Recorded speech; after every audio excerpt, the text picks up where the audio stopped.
त्याचीच चर्चा आपण 7 दिवस या ठिकाणी करणार आहोत। परंतु कथा श्रवण करण्याच्या आधी, कथेमध्ये प्रवेश करण्याच्या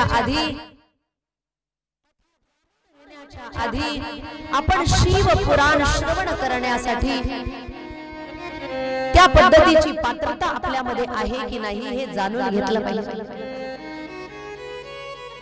शिवालयामध्ये प्रवेश कुणाला मिळतो?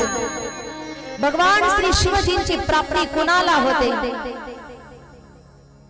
शिवजींच्या कथेमध्ये प्रवेश करण्यासाठी योग्य भक्त कसा असतो हे जर जाणून घ्यायचं असेल तर म्हणतात भगवान भोले बाबांमध्ये जे गुण आहेत ते गुण आपल्या अंतःकरणामध्ये उतरवले पाहिजेत, मग नंतर शिवालयामध्ये प्रवेश मिळत असतो। कथामध्ये म्हणजे सुद्धा एक प्रकारचं शिवालय आहे, एक प्रकारचं मंदिर आहे आणि या मंदिरामध्ये तुम्हा आम्हा सगळ्यांना प्रवेश करायचा आहे। आजचा हा प्रथम दिवस आहे आणि एवढी दिव्य आणि सुंदर तयारी या ठिकाणी केलेली आहे की आपल्या तयारीने, आपल्या मनातल्या आनंदाने आणि स्फूर्तीने असं वाटतंय की भगवान भोले बाबा या ठिकाणी आल्याशिवाय राहणार नाही। निश्चितच भगवान भोले बाबा सूक्ष्म रूपाने या ठिकाणी येतील। या ठिकाणी आल्याबरोबरच अशा पद्धतीने प्रसन्नता वाटायला लागली, कारण इथे येण्याच्या आधी एवढी मरगळ होती। एक तर थकवा या गोष्टीचा आहे की 4000 किलोमीटर पायी चालून नर्मदा परिक्रमा 15 दिवसापूर्वीच पूर्ण झालेली आहे आणि त्याच्यानंतर शारीरिक दृष्ट्या 7-8 किलो वजन कमी झाल्यानंतर उठणं बसणं ही अतिशय कठीण आहे आणि अशा स्थितीमध्ये जेव्हा कथा घेतल्या गेल्या, आजच दुपारी एक कथा नांदेड जवळ संपली, देवी भागवत कथा, आणि ती कथा संपल्यानंतर जेव्हा इकडे प्रवास सुरू झाला त्यावेळेस मनामध्ये एक प्रकारची मरगळ होती, एक प्रकारचा थकवा होता। परंतु या ठिकाणी या गावामध्ये गाडीने जसा प्रवेश केला आणि तुम्हा सगळ्यांचं ज्यावेळेस आनंदाने उत्साह बघितला, त्या ठिकाणी जेवढी ही मरगळ होती तेवढी कुठे न जाणं निघून गेली कळलीच नाही। मुरारी बापू कथेमध्ये एक शब्द म्हणतात, माय डिअर फ्लावर्स। मला असं वाटतं या ठिकाणी म्हटलं पाहिजे माय शिवाज फ्लावर्स।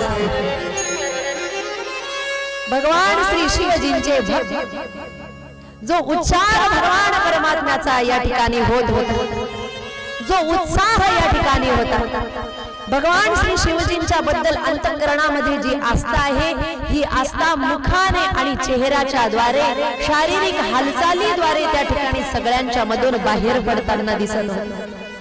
हा आनंद या ठिकाणी दिसत होता। ज्या ठिकाणी आनंद आहे त्या ठिकाणी परमानंद निर्माण झाल्याशिवाय राहत नाही। भगवान भोले बाबा परमानंद प्राप्त करून देणारे आहे, सुख प्रदान करणारे आहे, जीवाचं कल्याण करणारे आहे। तुम्हा सगळ्या जीवांचं कल्याण करण्यासाठीच हे पुराण आहे। या पुराणात या ठिकाणी प्रवेश करत असताना आपण कथेकडे वळूयात, कारण आधीच उशीर झालेला आहे। भगवान भोले बाबाचं हे जे दिव्य पुराण आहे भगवता प्रोक्तम, भगवान परमात्म्याच्या मुखारविंदातून तर बाहेर पडलेलंच आहे, पण मुख्य या ठिकाणी वक्ता आणि श्रोता यांचा जो संवाद आहे तो कुठून झालेला आहे हेही कळलं पाहिजे। कथेचा पहिला दिवस फार महत्वाचा असतो। कथेच्या पहिल्या दिवशी आपल्याला कथेची बेसमेंट काय आहे ते कळतं की नेमकी कथेमध्ये संवाद कुणाचा कुणाबरोबर झालेला आहे, या संवादामध्ये कोण कुठे बसलेला आहे, कोण प्रश्न विचारतायत, वक्ता कोण आहे, श्रोता कोण आहे। पहिल्या दिवशी जर याचं ज्ञान झालं तर आपल्याला पुढचे दिवस कथा श्रवण करत असताना अजिबात त्या ठिकाणी कोणतेही संशय अंतःकरणामध्ये राहत नाही। याच्यासाठी पहिला दिवस फार महत्वाचा असतो।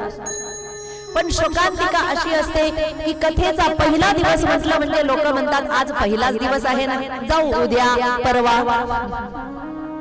नंतर जाऊ, आरामात जाऊ।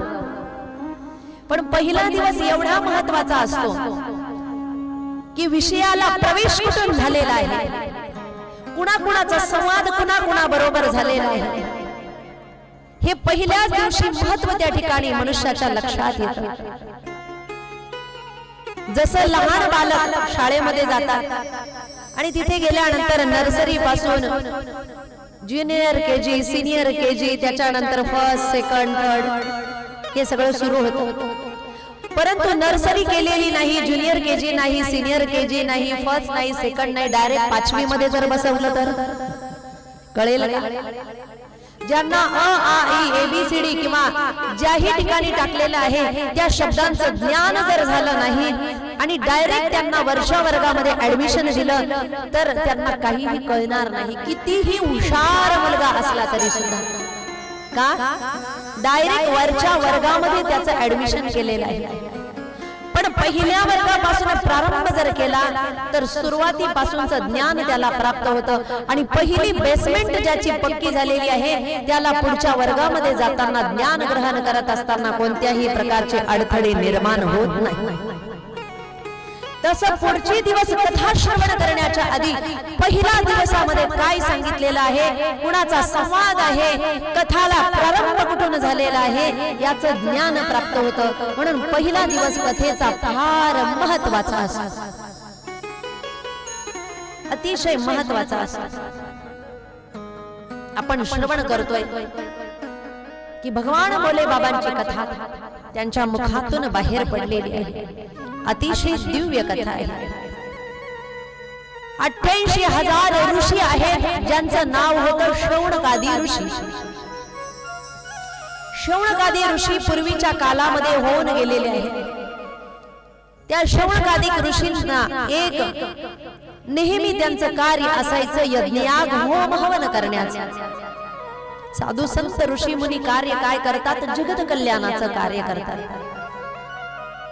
होम हवन यज्ञयाग करून जगत कल्याण करण्याचं कार्य त्या ठिकाणी त्यांना अतिशय आवडतीचं कार्य. पण यज्ञ करण्यासाठी एक चांगली जागा असली पाहिजे. कोणत्या पवित्र स्थानावर आपण यज्ञ करायचा?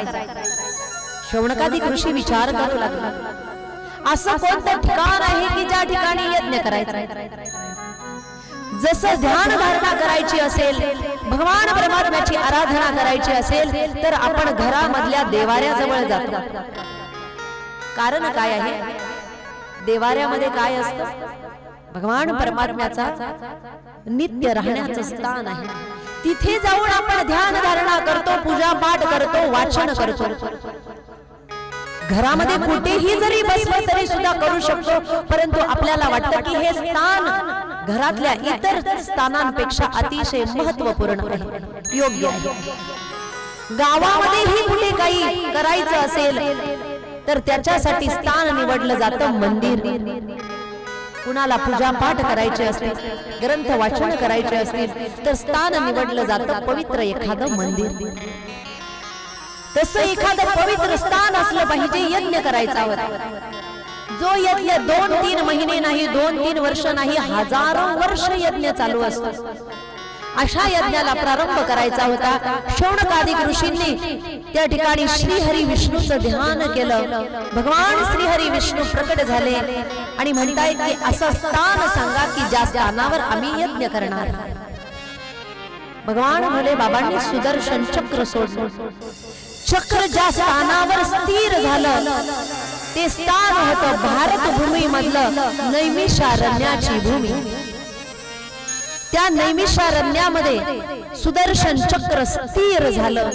ज्या ठिकाणी ते चक्र स्थिर झालं त्या भूमीला म्हणतात नैमिषारण्य. आजही त्या ठिकाणी चक्र तीर्थ आहे. जे 2 धाम यात्रेला गेलेले असतील, नैमिषारण्यामध्ये गेलेले असतील, त्यांनी त्या चक्रतीर्थाचं दर्शन केलेलं असेल. आजही ते स्थान त्या ठिकाणी आहे नैमिषारण्यामध्ये. त्या चक्रतीर्थामध्ये चक्र स्थिर झालं. 88,000 शौनकादी ऋषी त्या चक्रतीर्थाच्या जवळ आले आणि तिथे आल्यानंतर त्यांनी अतिशय दिव्य असा यज्ञ करायला प्रारंभ केला. जसा यज्ञ करायला प्रारंभ केलेला आहे, सकाळपासून दुपारपर्यंत यज्ञ होत होता. पण दुपारनंतरचा कालावधी वाया जात होता. दुपारनंतर कोणतंही कार्य शिल्लक नव्हतं. 88,000 साधू आहेत. ते विचार करतायत की सकाळपासून दुपारपर्यंतचा जो कालावधी आहे त्या कालावधीमध्ये यज्ञ होतोय, परमार्थिक कार्य होतंय, पण उरलेला अर्धा दिवस मात्र वाया जातोय. अर्धा दिवस भगवत कार्यासाठी वापरला जातो. पूर्वी साधू यज्ञ का करत होते? यज्ञाच्या मागे शास्त्रीय कारणही होतं आणि वैज्ञानिक कारण सुद्धा होतं. वैज्ञानिक कारण असं आहे की यज्ञ करत असताना काही वृक्षांच्या समिधा गोळा केल्या जातात. विशिष्ट वृक्षांच्याच समिधा वापरल्या जातात. समिधा म्हणजे त्या वृक्षांचे साल किंवा त्या वृक्षांचे छोटेसे लाकडं आणले जातात किंवा मुळ्या आणल्या जातात. त्या समिधा म्हणून त्या ठिकाणी वापरल्या जातात आणि त्या वृक्षांचे जे समिधा आहे ते यज्ञामध्ये टाकले जातात. यज्ञामध्ये जी अग्नी प्रज्वलित होते त्या अग्नीमध्ये त्या ठिकाणी गाईचं तूप सुद्धा टाकलं जातं आणि स्वाहा म्हटल्याबरोबर देवता मुख आ करतात आणि त्यांच्या मुखामध्ये त्या ठिकाणी स्वाहा म्हटल्याबरोबर त्या यज्ञाच्या भोक्तव्य वस्तू त्या ठिकाणी दिल्या जातात. देवताही तृप्त होतात. आणि वैज्ञानिक कार्य काय होतंय म्हणतात, त्या यज्ञामधून जोही धूर बाहेर पडतो तो धूर अतिशय पवित्र असतो.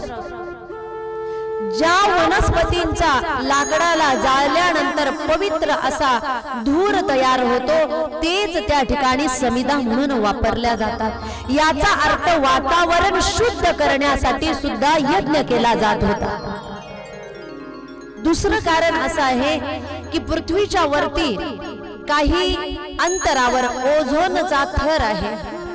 आपण विज्ञानामध्ये शिकलेला असाल, कधीतरी कानांनी ऐकलेलं असेल. ओझोनचा थर आहे आणि हा ओझोनचा जो थर आहे सूर्याचा अतिशय तीव्र प्रकाश पृथ्वीवर येत असताना त्याचे जे अतिशय घातक किरण आहेत ते किरण अडवण्याचं कार्य तो ओझोनचा थर करत असतो.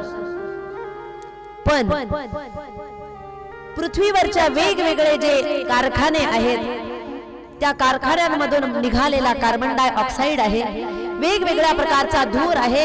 हा धूर जेव्हा वरती जातोय त्याच्यामुळे तो ओझोनचा थर जो आहे तो त्या ठिकाणी पातळ व्हायला लागलेला आहे.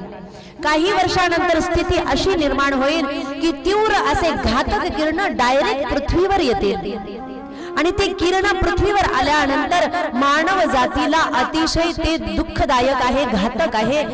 काही वर्षापूर्वी उष्णता एवढी नव्हती जेवढी उष्णता आता वाढलेली आहे. कारण काय आहे? ओझोनचा थर कमी व्हायला लागलेला आहे. पण यज्ञ जेव्हा केला जातो त्याच्यातून जो पवित्र धूर बाहेर पडतो त्या धुरामुळे त्या ओझोनच्या थराला पुष्टी मिळत असते. त्याच्यामुळे पूर्वीच्या साधू संतांनी भविष्याचा विचार करता यज्ञ करण्याचं कार्य ते करत होते. वैज्ञानिक हे कारण आणि पारमार्थिक कारण असं की देवतांना तृप्त करून, देवतांना खुश करून, देवता पृथ्वीवर योग्य प्रकारे अन्न आणि जल पाठवण्यासाठी त्या ठिकाणी देवतांचं पूजन केलं जातं. यज्ञ जर केला तर यज्ञामध्ये अन्नदान होत होतं. अन्नदानामुळे ही पावित्र्य त्या ठिकाणी वाढत होतं, पुण्य वाढत होतं. यज्ञामध्ये जेही दर्शन करण्यासाठी आले, दार्शनिक बनून आले, त्यांनी दर्शन केल्यानंतरही त्यांचं पुण्य वाढत होतं. एन केन प्रकारेन जगत कल्याणाचं कार्य त्या ठिकाणून होत होतं. म्हणून यज्ञ करणं हा मुख्य उद्देश त्यांचा होता.